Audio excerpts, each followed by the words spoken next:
হে ভারতের মুসলমান সমাজ, বাংলার মুসলমানরা তোমাদের সঙ্গে আছে। ভারত জুড়ে তোমরা নরেন্দ্র মোদীর বিরুদ্ধে দুর্বার আন্দোলন করে তোলো। প্রয়োজনে আমরা দিল্লি অভিমুখে লং মার্চ করব। কোটি জনতা নিয়ে ভারতকে আবার হিন্দুত্ববাদ থেকে মুক্ত স্বাধীন করে ছাড়বো ইনশাআল্লাহ।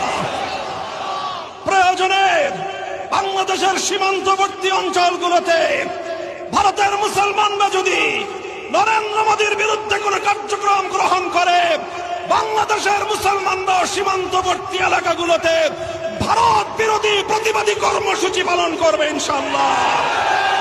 সেই সাথে আমরা বলতে চাই, ইনশাআল্লাহ আগামী ৩রা মে হেফাজতে ইসলামের পক্ষ থেকে ভারতের ওয়াকফ বিল পাস এবং মুসলিম নিধনের প্রতিবাদে সোহরাওয়ার্দী উদ্যানে মহাসমাবেশের ডাক দেওয়া হয়েছে।